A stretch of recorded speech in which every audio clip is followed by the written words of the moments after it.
Well, the last weekend, the New Patriotic Party, they were able to convene the rest of the primaries for those constituencies that would want to elect their candidates to contest as on the Member of Parliament ticket positions for the political party.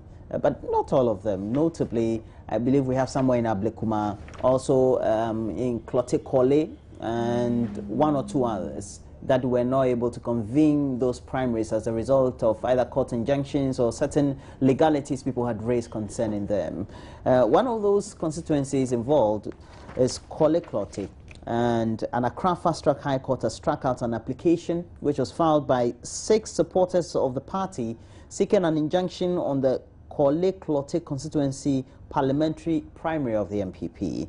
The 6 had gone to court, among others, to declare Norte, one of the individuals, as being unfit to contest the crucial polls because they claim he presented a fake educational certificate to the vetting committee of the party at the time. Well, we don't have to mention all of the plaintiffs, but it's something or an issue you're very much well aware of because you're a member of, is this the steering committee of the party? Almost all the committees. Because you're an executive of the party as a national coordinator. What do you make of this from a neutral point of view? Because I know many of you executives usually don't take positions on this. First of all, let me look at it from this point. Every person has a right. And that is why we have the law courts. It's open for you, it's open for me, it's open for each and every person in this country who thinks that indeed my right is going to be trampled upon if we allow this to go on. That's what we should know. So going to court is not a crime at all. It's not. That's why somebody said that any idiot can go to court. Somebody said that, excuse my language, but then someone said it in this country, a very known politician. Court is open for all of us. Let's go. But it is when you get to court, whether there's merit on what you are demanding will come up, or there's no merit will come up. You get what I mean? So the issue you take to court is what matters. It's going to be resolved by a certain judge in his wisdom or in her wisdom. This matter must hold, that matter must not hold. The NPP as a political party indeed is an institution in this country, and of course it's also subjected to, can be subjected to the laws of this country. So if anyone says that I'm going to court to test a particular provision or a particular, as it were, stance or act or deed in the party, I don't see why there's a problem. It's not a problem. We've gone to court, or they've gone to court. Court has said, look, what we are seeking, we may not be able to grant it. Go ahead and do what, because we think that there's no, as it were, the election when it's held is not going to go a long way to affect the interest of the party financially or so. That is the wisdom of the court. It goes on, we have to move on and do it. My point is, why should someone say that one shouldn't go and test the law? No. Why should someone have problem? Go and test it. We've gone to test it, it's out. Now, my appeal, if the court has spoken, and it's an internal matter for us, for me, we should have viewed it as such earlier before even going to the court anyway. We should actually go ahead and do these primaries because we have a lot of work to do that is in front of us. We should not try to let this internal little rift draw us back. In as much as you have to test the laws, you have to assert your right, you have to go and then make sure that the right thing is done. Let us not also forget that as a political party, we are in a position and we need to work strongly and vigorously towards getting power. At the end of the day, the questions will be asked, and even though we know it's not only peculiar to the MPP, for which agreed individuals will go to court, because all of the topmost political parties tend to have structures or bodies within the party, backed even by the constitution of those parties, for which such grievances could be addressed by those bodies, it becomes baffling to the extent that we have to bypass all those, not satisfied with the decision of those internal organs to go to court. I'm not sure there has been the action that went to court did not take into consideration affairs that happened in the party. The Korle Klotey matter, for instance, has been lingering, and it's been lingering on for some time now. Yes, vetting has been done at the constituency level, regional level, national appeals vetting also sat on, and all that. Now, after all this, some group of people sat somewhere and said, look, yes, even though this has been done, and then that the Ninote man has been actually given the green card or the green light to, as it were, contest the primaries. Someone sitting somewhere thinks that no, something wasn't right. I'm going to court. What are they contesting? They say they allege that he has, what's the name, some certificate that is forged or believed to have been forged from the University of Ghana. For me, respectfully, I don't know. I think that let that be dealt with by the University of Ghana or so. I don't know. It shouldn't. It has nothing to do with our election. It's in my view. If they allege or someone alleges that you, of course, you are holding a fake result slip emanating from this institution, yes, you go there and find out it's wrong. You have reported to the appropriate, as it were, quarters, which is the institution, and they have not taken any action. That is up to them.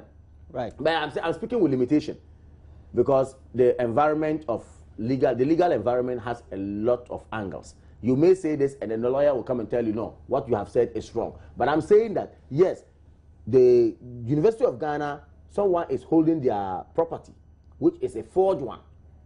I think they should be able to take this matter up. It has nothing to do with our MPP election and all that. Well, somebody will also say credibility or issue of credibility will come in. If you are putting up a candidate to contest on the ticket of MPP, then the candidate must be credible. There could be that argument too as well. But we shouldn't let this linger on to the extent that it will affect the party. We shouldn't let this happen. We should try to look at the internal matters. Now, as far as we're concerned, some of these things sometimes goes to ultimately affect the mood within the various localities we're talking about. And this one, we're talking about constituency elections. So if people are very much antagonistic toward each other, it may affect the fortunes of the party. Yes. Well, not necessarily only the fortunes of the party, but relationships and things like that. Yes, because ultimately, it's the amalgamation of all those things that tend to create the unity for you. I agree, factions and all that. Yes, it's true. I agree with your concern, and I think as a party we should address it. But you see, let me be quite hard and harsh this morning on my own party. Why? It is as a result of sometime we not being so strong on some of these things. On some of these things. You mean on taking decisions? Absolutely, decisions that we must take. It causes some of these problems. And you see, if you have a structure from the top to down, some analysts will tell you that even though you are at the top, you are the chairperson or you are the necessary coordinator at the top or something, the power indeed is at the bottom. Because they made you there. They took you there. So you understand? But when you go there and you want to say that, no, I'm the one who is this, I'm the one who is that. And at the end of the day, your actions and inactions point to the fact that you want to undermine or you want to look down upon those who are carrying you, then of course there will be a problem. And if there's a fracture down there, then you ought not to have been there in the first place. Your authority is lost. So for me as a party, the leadership, the entire leadership, with all respect to my Council of Elders, with all respect to my national chairman, with all respect to the general secretary, with all respect to my national organizer, okay? This is the top echelon coming down. These people must work and set up. They are not. They must set up now. But you are. And when they are setting up, they must set up. Ultimately. Look, I am. They must set up in truth. We are not truthful to ourselves. Okay. Where the truth ought to be spoken, let us speak the truth. And let us say that this must follow, that must follow. But when you start undermining somebody, say for example, a constituency chairman is sitting in his corner.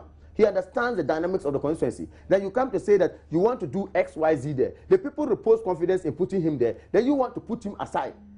Okay? Wrongly or wrongfully. Then do your own thing. There will be problem. If a national chairman is there and the national chairman is doing his right, is doing the right thing, and is doing what is right for us to move forward, my brother, who are you not to support him? Support him. However, it's not to say that the national chairman or the constituency chairman who is there doing what is wrong or doing what is not right, you should also sit down and keep quiet. No. So you're saying it can't both points. Both points. Okay. But if you look at the general secretary's posture and you think his posture is going to help us as a party, speak to it. If it's not going to help us, speak to it. Until we're able to do this, we will be where we are. Well, thank you very much, Kamaldeen Abdullahi. And I'm always happy when you're on set because you're always a firebrand, very much active. And thanks for joining me Thank today. you so much. He's the National Nasara Coordinator. Kamaldeen Abdullah is his name.